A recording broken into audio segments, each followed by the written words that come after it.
Assalamualaikum warahmatullahi wabarakatuh. Selamat pagi anak-anak. Apa kabar kalian hari ini? Semoga kalian semua tetap sehat. Dan jangan lupa tetap taati protokol kesehatan. Nah, anak-anak, pada pertemuan kita pagi ini kita akan belajar tema 2, yakni selalu berhemat energi. Dan yang akan kita bahas hari ini yakni materi tentang PPKN. Di dalam materi PPKN ini, kalian akan mempelajari tentang hak dan kewajiban. Di antara kalian, apakah ada yang tahu apa itu artinya hak dan apa itu artinya kewajiban? Nah, yuk kita pelajari bersama-sama. Hak dan kewajiban. Hak adalah sesuatu yang harus kita terima. Sedangkan kewajiban adalah sesuatu yang harus kita laksanakan. Jadi di antara hak dan kewajiban, keduanya harus kita laksanakan secara seimbang. Tidak boleh kita hanya menuntut hak saja tanpa melaksanakan kewajiban. Atau kita melaksanakan kewajiban, tapi kita tidak memperoleh hak. Itu juga tidak boleh, itu juga salah. Jadi antara hak dan kewajiban dilaksanakan secara seimbang. Nah, adakah yang bisa memberi contoh? Dari contohnya hak, nah, yuk kita pelajari lebih dalam lagi. Contoh hak kita terhadap sumber energi. Hak kita terhadap sumber energi apa? 1. Kita berhak mendapatkan sumber energi. Contohnya sekarang kita sudah mendapatkan sumber energi listrik. Kalian sudah dapat, itu hak kalian. Sudah mendapatkan air, itu juga sumber energi. Kalian sudah mendapatkan hak, mendapatkan sumber energi matahari, sumber energi angin. Nah, kalian sudah mendapatkan, berarti hak kalian sudah terpenuhi. Contoh hak yang kedua, yakni menggunakan sumber energi sesuai kebutuhan. Nah, kalian tadi sudah mendapatkannya, mendapatkan sumber energi listrik. Di samping mendapatkan sumber energi listrik, kalian juga berhak menggunakannya. Contohnya seperti di gambar, kalian menggunakan sumber energi listrik untuk melihat televisi. Misalnya di rumah kalian menggunakan listrik sebagai penerangan, buat kipas angin, dibuat ibu kalian menanak nasi, terus mendinginkan air atau membuat es batu. Nah, itu contoh dari hak kalian menggunakan sumber energi listrik.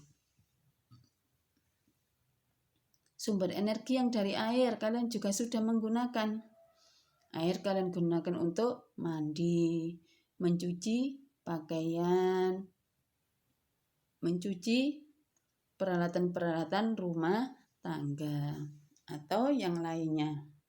Berarti hak kalian sudah terpenuhi, sudah mendapatkan sumber energi, juga sudah menggunakan sumber energi, tapi harus digunakan sesuai kebutuhan. Sekarang contoh kewajiban terhadap sumber energi. 1, yakni mengurangi kegiatan yang banyak menghabiskan sumber energi. Contohnya, rumah kalian dekat dengan sekolahan.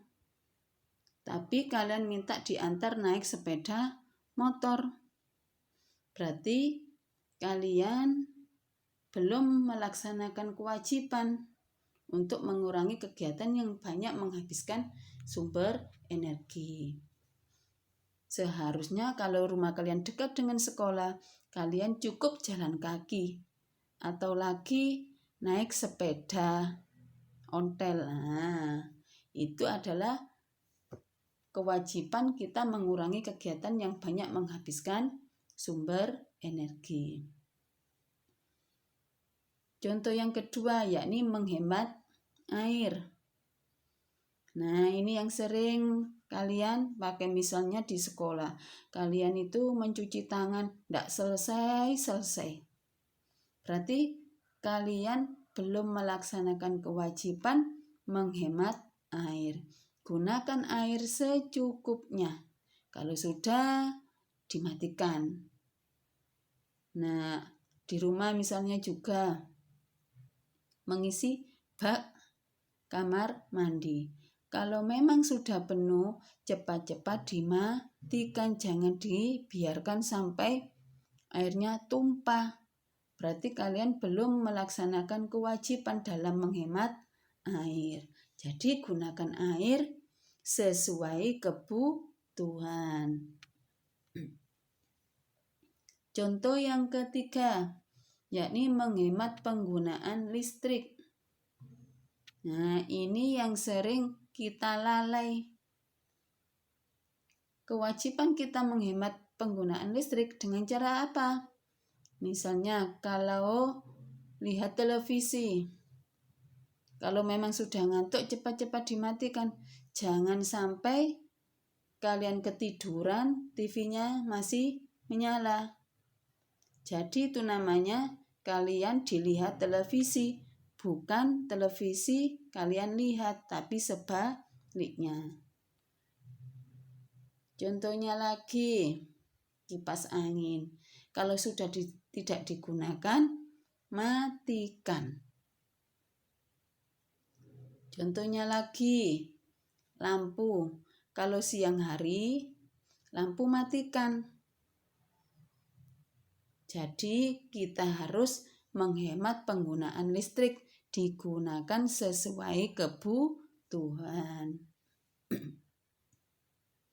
Contoh yang keempat, yakni menggunakan energi sesuai kebutuhan. Nah, itu tadi sudah disebutkan Bu Eni. Gunakan sesuai kebutuhan. Kalau tidak perlu, ya tidak usah dipakai. Yang kelima, menjaga dan melestarikan sumber energi. Bagaimana caranya? Nah, kalau kalian membuang sampah, tidak usah di sungai, buang sampah pada tempatnya di tempat sampah.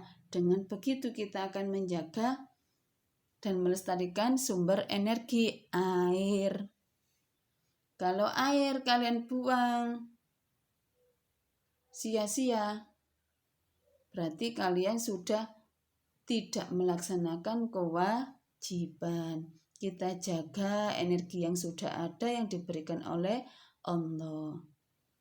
Itu adalah bentuk syukur kita terhadap sumber energi dengan cara menjaga dan melestarikan serta menggunakan sesuai kebutuhan. Nah, anak-anak, apa akibatnya bila hak dan kewajiban kita terhadap sumber energi tidak seimbang? Tadi sudah dijelaskan sama Bu Eni, kita tidak boleh menuntut hak kita saja. Dan tidak boleh kita melaksanakan kewajiban tapi tidak memperoleh hak. Akibatnya apa nanti kalau tidak seimbang? 1. Pasokan energi listrik semakin habis. Nah, mungkin sekarang sudah kita rasakan ada pemadaman bergilir. Nah, itu yang dilakukan pemerintah adalah karena pasokan energi listrik kita semakin lama semakin menipis. Jadi dengan cara pemadaman bergilir yang dilakukan oleh pemerintah. Akibat yang kedua, kebutuhan tidak terpenuhi. Misalnya listrik semakin menipis. Kita mau membuat kue dengan mixer. Karena listriknya padam, maka yang membuat kue jadi terganggu. Nah, atau lagi biasanya masak atau menanak nasi itu pakai magicom karena listriknya padam. Jadi kita tidak bisa menanak nasi pakai magicom. Dan akibat yang ketiga, yakni kehidupan tidak berlangsung. Misalnya kalau sumber energi air itu habis, bagaimana? Kita akan kesulitan memenuhi kebutuhan hidup. Bisa-bisa kehidupan tidak berlangsung. Karena apa? Air adalah sumber energi kita yang paling utama setelah matahari. Karena kalau tidak ada air, kita juga akan kehausan. Nah, anak-anak, itu tadi pelajaran kita hari ini tentang hak dan kewajiban. Semoga apa yang disampaikan oleh Bu Eni kalian bisa paham dan dapat menerapkan dalam kehidupan kalian sehari-hari. Karena kalau kita laksanakan dengan baik, termasuk bukti syukur kita kepada Allah dengan menggunakan sumber energi sesuai kebutuhan. Nah, anak-anak, sampai di sini pertemuan kita hari ini. Jangan lupa terima kasih kepada kedua orang tua kalian karena sudah mendampingi kalian pada setiap belajar. Sekian dari Bu Eni. Assalamualaikum warahmatullahi wabarakatuh.